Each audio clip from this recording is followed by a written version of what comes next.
Welcome to the Watermark Water Cooler. We have Nick here with us today. I just wanted to kind of recap last week's conversation because Nick's kind of flows with that. We talked with Megan. She's one of our marketing automation specialists. So if you are interested in marketing automation, watch last week's or last month's, vlog. This is the February vlog. So hers was in January. But Nick's one of our sales people. And Nick, if you wouldn't mind introducing yourself, tell us a little bit about who you are, what you do for Watermark, and yeah. Sure. Yeah, this is exciting. Thanks for having me. My name is Nick, and I am the digital sales director for Watermark. So I focus primarily on website design and development tasks, as well as inbound clients. Yeah. And Nick, you came from a kind of a traditional sales background. Tell us a little bit about how, you use marketing automation and the CRM in your sales process now. Yeah. For sure. Let's go way back to the archives here. So yeah, I started selling media. I was a media sales rep for most of my career. First started in print and then on to digital, and now, with inbound and web design, sort of just followed this sort of evolution of marketing. You've so many changes in that period of time. It's hard to even pinpoint the best ones or even remember all that much. Actually, my first job, all I had was a notepad and a plastic telephone. Like, we didn't have computers. So, there's cold calling all the way. Just a few changes since then. But I started using a CRM for the first time, probably in the late 90s, and at that point, CRM systems, besides just sort of managing customer information, which they still do. Primarily, they were used for just, making sure that reps were doing the right thing right there. And I think that a lot of salespeople still have that feeling that, it's just sort of corporate watching over, making sure they're doing things right. And there certainly is, I guess, some accountability there. But, there's just so many changes. And, actually, I adapted quite well from the very beginning because I wouldn't say I'm the most organized person on earth. So I really used my CRM to organize everything. And, the fact that I really dove in headfirst into CRM in the beginning has really led me to where I am here, where I'm really, we don't just sell CRMs at Watermark, but that is certainly part of our package and a very important part. So I really understand the usefulness of the CRM. So today at this point, I do everything. I've consolidated all of my work into my CRM. All of my tasks, all my daily tasks are in there. I manage all of my email in and out of the CRM, my calendar, everything that you can think of. I've figured out how to basically live in my CRM. And the reason that I do this is that not just to be transparent to you, my boss and everybody at Watermark, but to also communicate with the marketing team. So as I'm entering every single thing that I learn about my clients and my industry and everything, it's reflected in the CRM. So as a result, my marketing team is able to learn just as much as I do. And I've always believed that the boots on the ground, so to speak, the sales team, is such a valuable part of an organization because of that daily contact with the customer and, constantly dealing with the issues and the objections of an industry as things evolve. And, having that direct plug into the sales team is very important. So that's where I am at this point. Okay. So you just said a lot of things. I want to unpack some of those things. Because I think one of the main things that I hear all the time, an objection that I hear all the time from sales folks is, obviously you've said, hey, I took this on and I love it. But there's a lot of salespeople, particular salespeople who've been around for a while, who are like, I don't need this thing. This is just like a waste of my time. It's extra effort. I can do all that on an Excel spreadsheet. Maybe I don't want my boss to know what I'm doing. I got it covered. I'm so used to the traditional, I pick up the phone and it's a cold call situation, and that's the way I get my business. I don't need any of this digital marketing. So, those were a lot of things unpacked too. But I think the big one is, what do you say to those people with all those objections to a Yeah, good no, CRM? that's great. And in a lot of cases, that still does exist. I think that from what I run into on a day-to-day basis is that there are still a lot of companies out there who aren't using their CRM correctly, and as a result, and this is just not just the sales team. This is from every part of the front office. And what it does is it creates a lot of what I call friction in the sales process. And what I mean by that is that if there is a lot of data entry, let's take an example. For instance, if the marketing department is getting the leads that they generate emailed to them, let's say, and they're forwarding these emails to the sales director, and the director is then distributing them amongst the team. Well, it's not in my best interest as a salesperson to enter all of that information into my CRM and then make that call and then make all of those notes. It's just, when you start drafting out your day and looking at the time that you've spent over a day or over a week, most of it's in data entry. Well, that is where CRM is not working for a sales team. And, there are a lot of people, a lot of really good sales reps that I've met, and I'm just like, I'm going to get the lead. I'm going to make the call. I'll close the deal. I can manage it, like you said earlier, Cameron, in a spreadsheet or my notes, or some people, amazingly enough, can just remember that and keep going. But so there are, instances that I hear all the time where it's not being utilized very well. Well, I mean, I think that one thing that really works well now is that, as opposed to having all these different systems trying to speak to one another, they call that a tech stack, where there are all these different software solutions and they're communicating in different ways and passing things along, and it becomes very inefficient. I think one of the main things that has changed in this industry is that all of this is consolidated, like the software itself consolidates this. So the marketing team is working in the same system that the sales team is working in. That means that when the leads come in, they populate my contact database just as much as the marketing contact database. So I get notified, I go into my sales CRM, and all the information is there. For instance, where that lead came from, all the information we have on that contact. Have they been to our website? If so, which? So let me stop you for a second, because you just talked about something that I think is really important that you kind of mentioned at the very beginning of this. But so we know that collecting the information is one key piece of a good CRM. Like, that's one piece of it, but I think another big piece that you're touching on right now and kind of touched on at the beginning is, what if we could tell you that your CRM can give you insights into what the people are doing? So when you do have that sales call, you already kind of know what web pages they visited on your site. You already know what blogs they've read. You already know what white papers they've downloaded. You already have the insight when that lead comes in.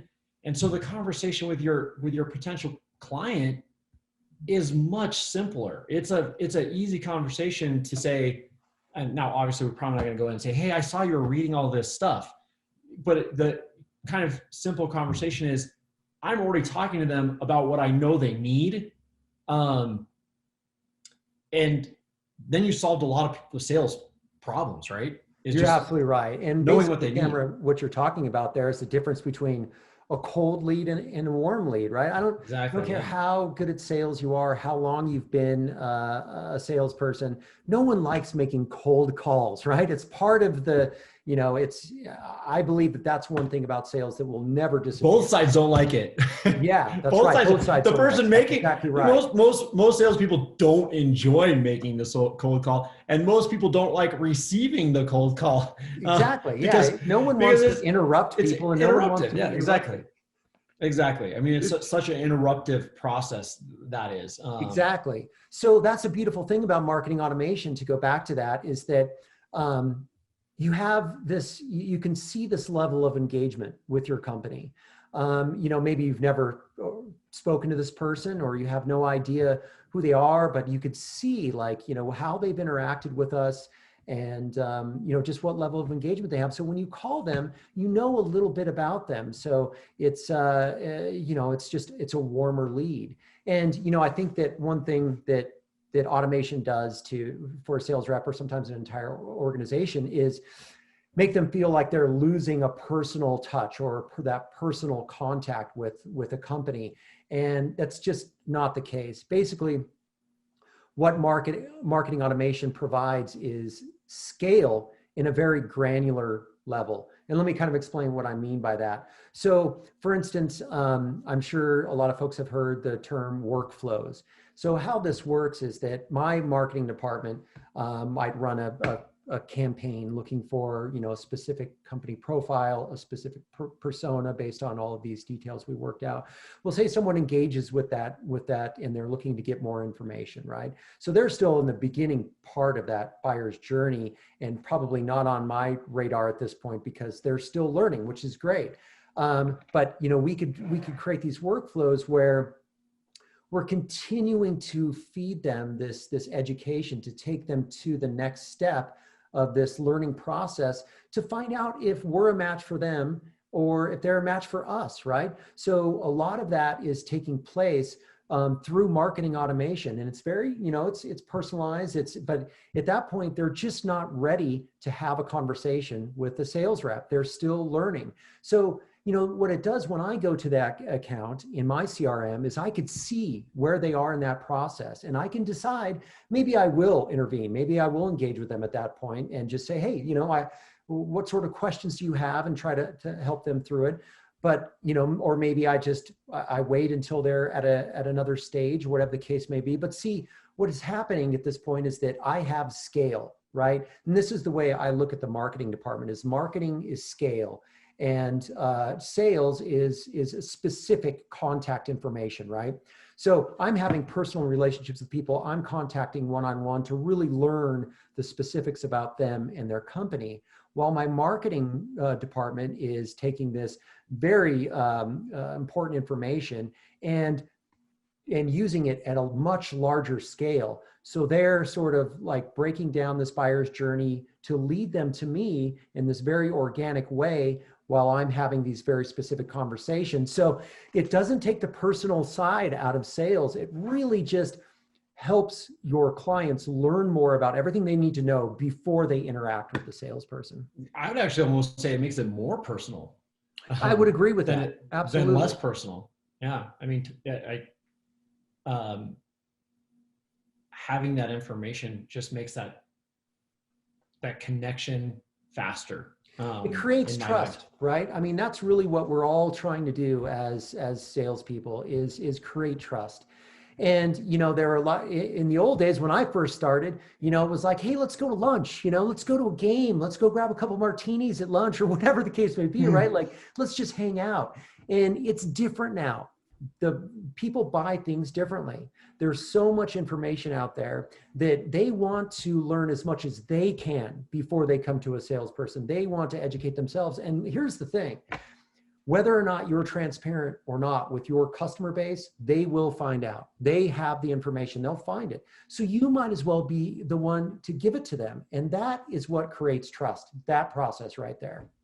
Yeah. Yeah. This brings me to like the thought of, you know, you've seen industries change, right? You've seen how people have addressed the buying process in industries that have been terrible in the sales, like, you know, look at the car sales industry. People hated buying cars. people hated to go to the lot and have that conversation with the, the buzzards, or not, they're flying around ready to like pounce, to get that sale. And that has changed. Look at the Carvanas and all, the CarMaxes and these people who are out there who are changing the industry. I mean, heck, you can shop for a car online completely right now, get it delivered to you, test drive it, never even have a conversation with a salesperson. That's a great example, Cameron, that you bring up. That's one of my favorite case studies in inbound marketing is CarMax. I mean, I think that is one of the best cases of how someone is utilizing inbound marketing fully and benefiting from it completely. I know it's difficult to be completely transparent. There's a lot of companies that I speak to every day that, that you read about all the time who hate sharing their pricing, right? And, I get that, especially with a long sales cycle and all of these custom solutions, it can be very difficult to share pricing. But the fact is that you have to do it these days, even if you're not throwing pricing out there, like this is how much it costs. If you're explaining how the company gets to that pricing solution, that's all you need to do. And CarMax is a great example. They're very transparent. They educate people on the buying process, on exactly what this car has been through and all the details, the pricing, and it's like this is the price, and they're good prices, right? But there's no haggling. That's exactly what it is. And they're creating trust by being completely transparent. And I think that the used car, or just the car industry in general, it's taken a long time to get there, right? Because they want to hold those cards very close until someone gets on the lot, right? And then they want to try to close the deal. That way of selling is gone forever. And that's a fact.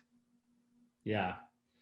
Now there might be a lot of people who don't want to let it go, but it's gone. It's just changing, and that's one industry that I think most people can relate to, because they've had that experience in the past. So, I don't want this to go on forever. Obviously, there's a ton of content that we can talk about. And all that being said, you have a webinar on the 15th of February called Sales and Marketing Alignment. You're going to talk to Brian from HubSpot. He's going to be on the call. You guys are going to dive in a little bit more about CRMs, marketing automation, how important all this is. So yeah, do you want to talk a little bit about that? What your guys' plan is? Yeah, I'll throw a little plug out there. So HubSpot is one of the sales and marketing automation systems that Watermark delivers to clients, and our partner there, my contact Brian and I, are going to do a webinar, and it's going to cover just that, sales and marketing alignment, and how important a software tool is to make sure that alignment exists. I'm not saying that that it's absolutely imperative to use software in order for the sales and marketing teams to communicate, but pretty close. And eventually you will need it as it grows. So so that's the essence of this conversation, is how important software is to aligning your sales and marketing teams. Awesome. We'd love to see you all there. We'll get information on that in the description below. We also want to hear from you. What do you all want to hear from us about marketing in general, about agency life? We'd love to hear from you. So please give us some comments if this is content that you'd like to see, or if you'd like to see something different. We'd also love to be able to deliver this kind of content to you once a month. Second Tuesday of every month is when this comes out. Subscribe, and you can kind of get that notification if that's something that you would like. Nick, thanks so much for your time today. I think we've covered it all, but we'll catch you at the next vlog. We'll be back. Yeah, thanks for having me, buddy. Yeah. All right. Okay.